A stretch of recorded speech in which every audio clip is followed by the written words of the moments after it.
Philadelphia ஊழியங்கள் வழங்கும் திறந்த வாசல் நேரம்.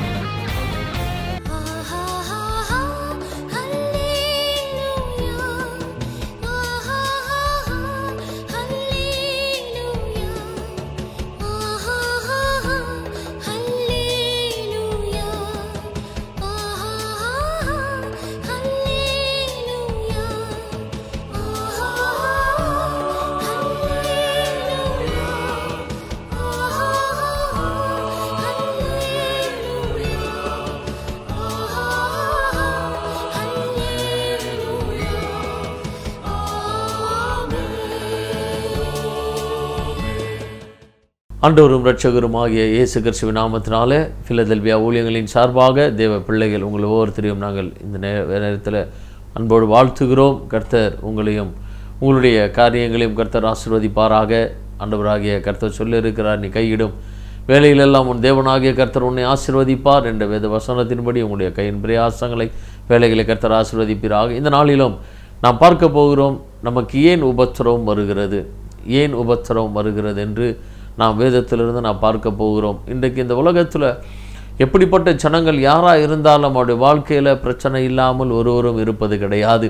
எல்லா மனிதனுடைய வாழ்க்கையிலும் பிரச்சனைகள் இருக்கிறது. அவன் ஏழையாக இருந்தாலும் பணக்காரனாக இருந்தாலும் அதிகாரத்தில் உள்ளவன் அதிகாரம் இல்லாதவன் என்று யாரை பார்த்தாலும் அவருடைய வாழ்க்கையில் பிரச்சனைகள் இருக்கிறது, கஷ்டங்கள் இருக்கிறது. ஆனால் தேவ பிள்ளைகளுடைய வாழ்க்கையில் ஏன் உபத்திரவம் வருகிறது, இந்த உபத்திரவத்தினுடைய காரணங்கள் என்ன என்பதை நாம் வேதத்திலிருந்து நாம் பார்த்து நாம் ஆராய்ந்து பார்க்கும் பொழுது அந்த உபத்திரவங்களிலிருந்து நாம் விடுதலை பெறுவதும் அந்த உபத்திரவங்களில் நாம் சிக்கிக்கொள்ளாமலும் எப்படி இருக்க முடியும் என்று நாம் வேத வசனத்தை கொண்டு இன்றைக்கு நாம் பார்க்க போகிறோம். 119வது சங்கீதம் 67வது வசனத்தை வாசிக்கும் பொழுது சங்கீதக்காரனாகி தாவீது சொல்லுகிறான், நான் உபத்திரவப்படுவதற்கு முன் வழி தப்பி நடந்தேன், இப்பொழுதோ உம்முடைய வார்த்தையை காத்து நடக்கிறேன் என்று சொல்லுகிறார். நான் உபத்திரவப்படுவதற்கு முன் வழி தப்பி நடந்தேன், இப்பொழுதோ உம்முடைய வார்த்தையை காத்து நடக்கிறேன்.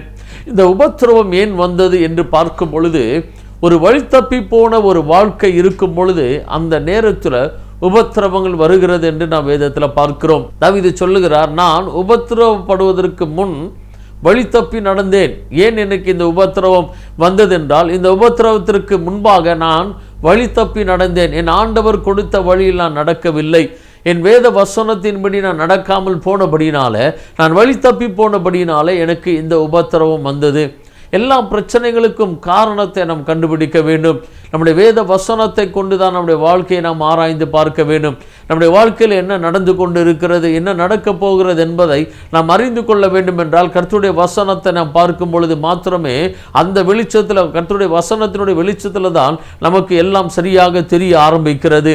தாவீது சொல்லுகிறார், நான் உபத்திரவப்படுவதற்கு முன் வழி தப்பி நடந்து கொண்டிருந்தேன்.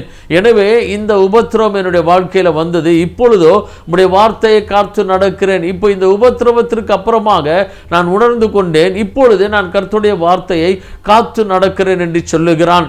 நம்முடைய வழியை, நம்முடைய பாதையை நாம் இப்பொழுதுமே ஆராய்ந்து பார்க்கிறவர்களாக இருக்க வேண்டும். வேத வசனத்தில் ஆண்டவராகிய தேவன் சொல்லுகிறார், பிரயோஜனமானவைகளை உனக்கு போதித்து நீ நடக்க வேண்டிய வழியிலே உன்னை நடத்துகிற உன் தேவனாகிய கர்த்தர் நானே என்று சொல்லியிருக்கிறார். பிரயோஜனமானவைகளை உனக்கு நான் தான் போதிக்க முடியும், நீ நடக்க வேண்டிய வழியிலே உன்னை நான் தான் நடத்த முடியும் என்று நம்மை உண்டாக்கின தேவனாகிய கர்த்தர் சொல்லியிருக்கிறார். எனவே நம்முடைய வழி நமக்கு பிரியமான வழியில் நான் நடப்பதின் நிமித்தமாக ஒருவேளை அந்த நேரத்தில் நமக்கு ஒரு சந்தோஷம் கிடைக்கலாம். ஆனால் அதற்கு பின்பாக அதில் உள்ள உபத்திரவங்களை நாம் சந்திக்க வேண்டியதாக இருக்கும்.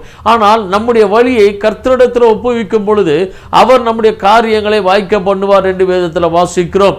மனுஷனுடைய வழிகள் தேவனாலே ஆகிறது என்று நாம் பார்க்கிறோம். மனுஷனுடைய நடைகளை தேவனாகிய கர்த்தர் உறுதிப்படுத்துகிறவர். எனவே ஏன் உபத்திரவம் வருகிறது என்றால், வழி தப்பி போகிற ஒரு வாழ்க்கை. லூக்கா சுவிசேஷ புஸ்தகம் 15வது அதிகாரத்தில் நாம் பார்க்கும் பொழுது, ஒரு இளைய குமாரன், ஒரு தகப்பனுடைய 2 குமாரர்களில் ஒரு இளைய குமாரன் என்ன பண்ணுகிறான் என்றால், அவனுடைய சொத்துக்கள் எல்லாவற்றையும் பிரித்து எடுத்து அவன் போகிறான். லூக்கா சுவிசேஷ புஸ்தகம் 15வது அதிகாரத்தில் அவன் சொல்லும் பொழுது 12 12வது வசனத்தை வாசிக்கும் பொழுது, அவர்களில் இளையவன் தகப்பனை நோக்கி, தகப்பனை, ஆஸ்தியில் எனக்கு வரும் பங்கை எனக்கு தர வேண்டும் என்றான். அந்தப்படி அவன் அவர்களுக்கு தன் ஆஸ்தியை பங்கிட்டு கொடுத்தான். சில நாளைக்கு பின்பு இளைய மகன் எல்லாவற்றையும் சேர்த்து கொண்டு தூர தேசத்துக்கு புறப்பட்டு போய் அங்கே துன்மார்க்கமாய் ஜீவனம் பண்ணி தன் ஆஸ்தியை அழித்து போட்டான். ஒரு தகப்பனுடைய 2 குமாரர்களில் இளைய குமாரன் அவருடைய ஆஸ்தியை பிரித்து கொண்டு போகிறான். ஆஸ்தியை பிரித்தவன் அந்த பணத்தை, அந்த ஆஸ்திகளை நல்ல வழியில் அவன் செயல்படுத்தாமல் அவன் துன்மார்க்கமாய் வாழ்ந்து தன்னுடைய ஆஸ்திகளை எல்லாம் இழந்து போகிறான். அதற்கு பின்பாக அவனுடைய வாழ்க்கையில் என்ன நடக்கிறது? 14வது வசனத்தை வாசிக்கும் பொழுது, எல்லாவற்றையும் அவன் செலவழித்த பின்பு அந்த தேசத்திலே கொடிய பஞ்சம் உண்டாயிற்று. அப்பொழுது அவன் குறைவுபட தொடங்கி அந்த தேசத்து குடிகளில் ஒரு இடத்தில் போய் ஒட்டி கொண்டான். அந்த குடியானவன் அவனை தன் வயல்களில் பன்றி மேய்க்கும்படி அனுப்பினான். நல்ல ஆசீர்வாதமாக வசதியாக வாழ்ந்த ஒரு மகன், அவன் தன்னுடைய வாழ்க்கையில வழி தப்பி போனபடினால நல்ல ஒரு ஆஸ்திகளோடு இருந்து நல்ல செல்வாக்காக வளர்ந்த ஒருவன் தன்னுடைய தகப்பனிடத்தில் தன்னுடைய ஆஸ்தியை பிரித்து கொண்டான்.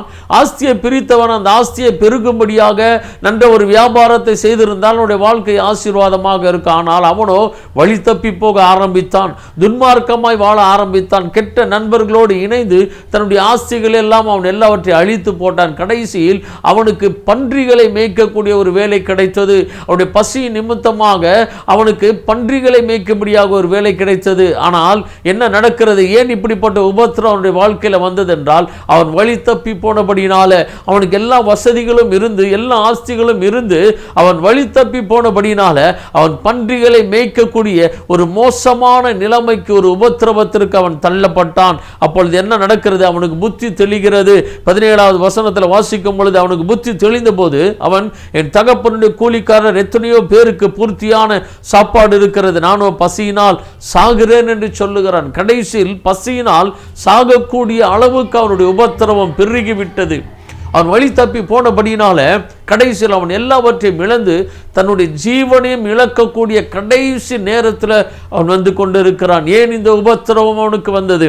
ஒரு ஆசீர்வாதமான ஒரு வாழ்க்கையை, ஒரு மேன்மையான வாழ்க்கையை இழந்து போய் உபத்திரவத்தில் சிக்கிக்கொண்டு கடைசியில் பசியினாலும் வருத்தத்தினாலும் பாடுபட்டு கடைசியில் தன் ஜீவனையும் இழக்கக்கூடிய கடைசி நிமிடத்திற்கு அவன் வந்ததற்கு காரணம் என்னவென்றால், அவன் வழி தப்பி போனபடினால்தான். தாவீது சொல்லுகிறான், நான் உபத்திரவப்படுவதற்கு முன் வழி தப்பி நடந்தேன். முதலாவது நம்முடைய உபத்திரவத்திற்கு காரணம் என்னவென்றால், நாம் வழி தப்பி போகிற ஒரு பாதையில் இருக்கிறபடினால, நம்முடைய விருப்பப்படி வாழும் பொழுது, நமக்கு இஷ்டமானதை செய்யும் பொழுது அது உபத்திரவத்திற்கு நேராக நம்மை வழி நடத்துகிறதா இருக்கிறது. 91வது சங்கீதத்தில் நாம் வாசிக்கிறோம், வேடனுடைய கண்ணிக்கும் பாழாக்கும் கொள்ளை நோக்கும் அவர் உன்னை தப்புவிப்பார் என்று வேதத்தில் வாசிக்கிறோம். வேடனுடைய கண்ணி, பிசாசனுடைய கண்ணி இந்த உலகத்தில் இருக்கிறது. தேவ பிள்ளைகளுக்கு விரோதமாய் அவன் கண்ணிகளை வைத்திருக்கிறான். இந்த உலகத்தின் ஆசைகளை கொடுத்து நம்முடைய விருப்பத்தின்படி செய்ய வைத்து கடைசியில் கண்ணியில் சிக்கி உபத்திரவத்தில் சிக்கிக் கொள்ளும்படியாக அவன் வகை தேடி சுற்றி கொண்டிருக்கிறான். எனவே வேதத்தில் சொன்னது போல, எவனை விழுங்கலாமோ வென்று அவன் சிங்கத்தை போல வகை தேடி சுற்றி திரிகிறான் என்று வேதத்தில் நாம் வாசிக்கிறோம். எனவே தான் ஆண்டவராக இயேசு கிறிஸ்து நமக்கு ஜெபிக்க சொல்லி கொடுக்கும் பொழுது அவர் சொன்னார், நீங்கள் சோதனைக்குட்பட பண்ணாமல் விழித்திருந்து ஜெபம் பண்ணுங்கள். நீங்கள் சோதனைக்குட்படாமல், நீங்கள் சோதனைக்குள்ளாக நீங்கள் சிக்கிக்கொள்ளாதபடிக்கு விழித்திருந்து ஜெபம் பண்ணுங்கள். நான் உபத்திரவத்தில் நாம் சிக்கிக்கொள்ளாதபடிக்கு இருக்க வேண்டும் என்றால் நம்முடைய வழிகளை நாம் ஆராய்ந்து பார்க்க வேண்டியதாக இருக்கும். நம்முடைய வாழ்க்கையினுடைய எல்லா காரியத்திலும் தேவ சுத்தத்தின் நாம் ஒப்பு கொடுக்கும் பொழுது நம்முடைய வாழ்க்கை ஆசீர்வாதமா இருக்கிறது. நான் உபத்திரவப்படுவதற்கு முன் வழி தப்பி நடந்தேன் என்று சொல்லுகிறான். இப்பொழுது நம்முடைய வார்த்தையை காத்து நடக்கிறேன். அந்த இளைய குமாரன் தன்னுடைய வாழ்க்கையில கடைசி வரையில் அவனுடைய இவ்வளவு ஒரு மோசமான வாழ்க்கை ஏன் கிடைத்தது? அவ்வளவு ஆஸ்திகளையும் அவ்வளவு நல்ல செல்வாக்கையும் இழந்து அவன் பன்றிகளை மேய்க்கக்கூடிய அளவுக்கு பயங்கரமான பசியிலும் தரித்திரத்திலும் அவன் உபத்திரவத்தில் மாட்டிக்கொண்டதற்கு காரணம் அவன் வழி தப்பி நடந்தான். எனவே நம்முடைய வழிகளை நாம் ஆராய்ந்து பார்க்க வேண்டியது மிகவும் அவசியமா இருக்கிறது. என்னிடத்தில் படிப்பு இருக்கிறது, பணம் இருக்கிறது, என்னுடைய விருப்பத்திற்கு எல்லாவற்றையும் நான் செய்வேன் என்று நாம் நினைக்காமல் ஆண்டவராகிய தேவன் என்னை குறித்து என்ன சித்தம் வைத்திருக்கிறார் என்பதை அறிந்து அவருடைய பாதையில் நாம் நடக்கும் பொழுது, ஆண்டவரே நீர் என்னுடைய கரத்தை பிடித்து நீர் என்னை நடத்த வேண்டும் ஆண்டவரே என்று சொல்லி நம்முடைய கரத்தை அவருடைய கரத்தில் ஒப்பு கொடுக்கும் பொழுது, நம்முடைய வாழ்க்கையை அவருடைய கரத்தில் ஒப்பு கொடுக்கும் பொழுது, இந்த உபத்திரவங்களில் நாம் சிக்கிக் கொள்ளாதபடிக்கு தேவன் நம்மை பாதுகாக்கிற தேவனா இருக்கிறார். இன்றைக்கு இருக்கிற பிரச்சனைகளை நாம் ஆராய்ந்து பார்க்க வேண்டும். இந்த கஷ்டங்கள், இந்த பிரச்சனைகள் எதனால் எனக்கு வந்தது? என்னுடைய வழி தப்பி போன காரியத்தினால தான் இந்த பிரச்சனைகளில் நான் சிக்கிக்கொண்டேன், இந்த கஷ்டங்களில் நான் சிக்கிக்கொண்டேன் என்பதை ஆராய்ந்து பார்த்து ஆண்டவரிடத்தில், ஆண்டவரே இந்த விஷயம் என்னை மன்னிப்பீராக, இந்த ஒரு விஷயம் என்னை மன்னிச்சு ஆண்டவரே என்னை இந்த உபத்திரவத்திலிருந்து என்னை விலக்கி பாதுகாத்துக் கொள்ளுவீராக என்று சொல்லும் பொழுது ஆண்டவர் கண்டிப்பாக இறங்குகிற தேவனா இருக்கிறார். ஏன் நமக்கு உபத்திரவம் வருகிறது என்றால் நாம் முதலாவது வழி தப்பி போகிறவர்களா இருக்கிறோம், வழி தப்பி போகிறவர்களா இருக்கிறோம். எனவே அந்த வழியை நாம் காத்து நடக்கும் பொழுது அந்த உபத்திரவத்தை நாம் மேற்கொள்ள முடியும் என்று நாம் வேதத்தில் பார்க்க முடியும். அடுத்ததாகிய 119 சங்கீதம் 71 வசனத்தில் தாவீது சொல்லுகிறார், நான் உபத்திரவப்பட்டது எனக்கு நல்லது, அதனாலும் அது பிரமாணங்களை கற்றுக்கொள்ளுகிறேன். இரண்டாவதாக இந்த உபத்திரவம், ஒருவேளை நாம் சொல்லலாம், நான் எல்லாவற்றையும் தெய்வ சித்தத்தின்படி தான் நான் செய்து கொண்டு இருக்கிறேன், என்னுடைய சுய விருப்பத்திற்கு நான் செய்யவில்லையே, ஆனாலும் என்னுடைய வாழ்க்கையிலே என் உபத்திரவம் வந்தது என்று சொல்லலாம். அதற்கு வேதத்தில் நாம் பார்க்க முடியும். எத்தனையோ பரிசுத்தவான்கள் அவருடைய பரிசுத்த வாழ்க்கை நிமித்தமாகவே அவர்கள் உபத்திரவத்திற்குள்ளாக போனதை நாம் அறிந்திருக்கிறோம். யோபுவை நாம் குறித்து பார்க்கும் பொழுது யோபுவினுடைய சன்மார்க்க வாழ்க்கை, தேவனுக்கு பிரியமான வாழ்க்கையை பார்த்து பிசாசுக்கு பொறாமை வந்தது. எனவே தேவனிடத்தில் சொல்லி யோபுவுக்கு சோதனையை உண்டு பண்ணினான். ஆனாலும் கர்த்தர் அந்த சோதனையிலிருந்து யோபுவை விடுவித்தார். உண்மைதான், பல நேரங்களில் ஒரு சில காரியங்கள் நான் தேவனுக்கு பிரியமாக தான் நான் செய்தேன், நான் ஆண்டவருக்காக தானே செய்து கொண்டு இருக்கிறேன், ஆனாலும் எனக்கு உபத்திரவம் வந்தது என்று நினைத்தால் வேதவசனம் சொல்லப்படுகிறது, உபத்திரவப்பட்டது நல்லது. அந்த உபத்திரவம் நல்ல உபத்திரவம் என்று ஆண்டவர் சொல்லுகிறார். அந்த உபத்திரவத்தின் நிமித்தமாக தேவன் நம்மை பிரகாசிக்க பண்ணுகிற தேவனா இருக்கிறார். உன்னை நான் வெள்ளியை குகையிலிருந்து எடுப்பது போல உன்னை உபத்திரவத்தின் குகையிலே தெரிந்து கொண்டேன் என்று ஆண்டவர் சொல்லுகிறார். ஆண்டவருடைய தெரிந்து கொள்ளுதல் பல நேரங்களில் உபத்திரவத்தின் பாதையில் இருக்கிறது. இன்றைக்கு அநேகர் தேவனுக்கு தன்னை ஒப்பு கொடுத்ததற்கு காரணமே அவர்களுக்கு ஏற்பட்ட விபத்து, அவர்கள் ஏற்பட்ட பிரச்சனைகளின் நிமித்தமாக தான் அவர்கள் தேவனுக்கு தன்னை ஒப்பு கொடுத்திருக்கிறார்கள், ஊழியத்திற்கு ஒப்பு கொடுத்திருக்கிறார்கள். அநேக தேவ ஊழியர்கள் இன்றைக்கு வல்லமையாய் ஊழியம் செய்கிற எத்தனையோ ஊழியர்களுடைய வாழ்க்கையில சாட்சிகளை பார்க்கும் பொழுது அவர்கள் சொல்லுகிற காரியம் அதுதான், இந்த விபத்து நிமித்தமாக, இந்த கஷ்டத்தின் நிமித்தமாக நான் தேவனுடைய அழைப்புக்கு என்னை ஒப்பு கொடுத்தேன் என்று சொல்லுகிறார்கள். அதே போலதான் ஆண்டவர் பல நேரங்களில் உபத்திரவத்தின் குகையிலே தெரிந்து கொள்ளுகிறவராக இருக்கிறார். அந்த உபத்திரவம் நல்லது என்று நாம் பார்க்க வேண்டும். முதலாவது நம் வழி தப்பி போகிறது நிமித்தமாக ஏற்படுகிற உபத்திரவம். இரண்டாவது தேவனுடைய தெரிந்து கொள்ளுதலினால நமக்கு வருகிற உபத்திரவத்தின் மத்தியில் தேவன் நம்மை தெரிந்து கொள்ளுகிறவராக இருக்கிறார். நல்ல பெரிய பிசினஸ்களை செய்து கொண்டு ஆண்டவருடைய அழைப்பை உதாசீனப்படுத்தி விட்டு ஓடிக்கொண்டு இருக்கும் பொழுது தேவன் ஒரு இடத்துல அவர் என்ன பண்ணுகிறார், ஒரு உபத்திரவத்தின் பாதையில் தெரிந்து கொள்ளுகிற தேவனாக இருக்கிறார். எனவே நம்முடைய வாழ்க்கையில் இன்றைக்கு நாம் புரிந்து கொள்ள வேண்டும், நம்முடைய உபத்திரவத்திற்கு காரணம் என்ன என்பதை நாம் ஆராய்ந்து பார்க்க வேண்டும். இது என்னுடைய வழி தப்பி போனதனால் ஏற்பட்ட உபத்திரவமா, இல்லை தேவனாகிய கர்த்தர் என்னை தெரிந்து கொண்டது நிமித்தமாக அவருடைய அழைப்பை அவர் என்னுடைய வாழ்க்கையில் உறுதிப்படுத்தும்படியாக இந்த உபத்திரவம் இருக்கிறதா என்று நாம் வேத வசனத்தை கொண்டு ஆராய்ந்து பார்க்க வேண்டியது அவசியமா இருக்கிறது. எனவே நமக்கு இருக்கிற பிரச்சனைகள், கஷ்டங்களுக்கு என்ன காரணம்? ஆண்டவரே, இவைகளுக்கு நான் எந்த இடத்துல நான் தவறு இருக்கிறேன், எந்த இடத்துல உமக்கு விரோதமாய் நான் செய்திருக்கிறேன், உடைய வார்த்தையை கேட்காமல் நான் எங்கு போனேன் என்பதை நாம் பார்க்க வேண்டும். யோனா தீர்க்கதரிசி அவ்வளவு பெரிய வல்லமையான தீர்க்கதரிசி, ஆனாலும் தேவனுடைய வார்த்தைக்கு கீழ்ப்படியாமல் போனபடினால, நினிவேக்கு போக வேண்டிய அவர் தர்ஷீசுக்கு போனபடினால அந்த கப்பலில் ஒரு பெரிய சேதம், ஒரு பயங்கரமான உபத்திரவம் அவர் நிமித்தமாக எல்லாருக்கும் வந்தது. அவர்கள் சம்பாதித்த எல்லா பொருட்களையும் கடலிலே போட்டு விட்டார்கள். ஆனாலும் கடைசி வரையிலும் அந்த அலை கொந்தளிக்கிறது நிற்கவே இல்லை. உயிர் பயம், ஜீவன் பயம், கடைசியில் அவர்கள் மீதமாக இருக்கிறது ஜீவன் மாத்திரமே.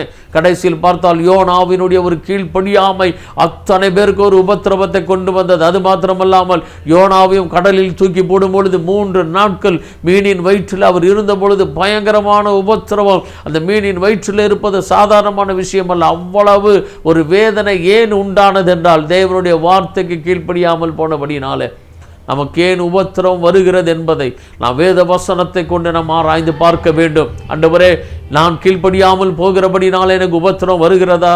உம்முடைய தெரிந்து கொள்ளுதலை நான் தெரிந்து பார்க்கும்படியாக உம்முடைய அழைப்பை உறுதிப்படுத்தும்படியாக இந்த உபத்திரவத்தில் நான் இருக்கிறேனா, இல்லை நான் வழி தப்பி போகிறபடினால இந்த உபத்திரவம் வருகிறதா என்று எல்லாவற்றையும் தேவனிடத்திலிருந்து கேட்டு நான் பெற்றுக்கொள்ள வேண்டும். இந்த நாளிலும் ஆண்டவர் இந்த உபத்திரவத்திலிருந்து எந்த காரியங்களை உபத்திரவம் நினைச்சு கொண்டு இருக்கிறீர்களோ அந்த உபத்திரவத்திலிருந்து கர்த்தர் உங்களுக்கு விடுதலை கொடுத்து உங்களை ஆசீர்வதிப்பார். நாம் செபிக்கலாம். வானத்தையும் பூமியை படைத்த சர்வ வல்லமையுள்ள தேவனாகிய கர்த்தாவே, பரலோக பிதாவே, நாங்களும் நன்றி நிறைந்த இருதயத்தோடு ஸ்தோத்திரிக்கிறோம். இந்த வேளையிலும் ஆண்டவரே, உபத்திரவத்தின் காரணங்களை கர்த்தர் எங்களோடு கூட பேசியிருக்கிறீர். ஆண்டவர், உடைய வேத வசனத்தை கொண்டு நாங்கள் ஆராய்ந்து பார்க்கிறவர்களா என்னுடைய வாழ்க்கையை நாங்கள் ஆராய்ந்து பார்த்து சீர்படுத்திக் கொள்ள கர்த்தர் உதவி செய்யும்படியாக வேண்டுகிறோம். உடைய நாம் மகிமைப்படுவதாக. எல்லா துதிகளையும் கனத்தையும் மகிமையும் உமக்கே செலுத்துகிறோம். எங்கள் ஆண்டவரும் இரட்சகரும் ஆகிய இயேசு கிறிஸ்துவின் நாமத்தில் வேண்டுகிறோம் எங்கள் நல்ல பிதாவே. ஆமென், ஆமென். God bless you. கர்த்தர் உங்களை ஆசீர்வதிப்பார். மேலும் விவரங்களுக்கு நீங்கள் தொடர்பு கொள்ள pastor V. Simon, master of divinity, Philadelphia ministry, number 324, Konnur high road, cellphone 9884569467 மற்றும் 9790826578.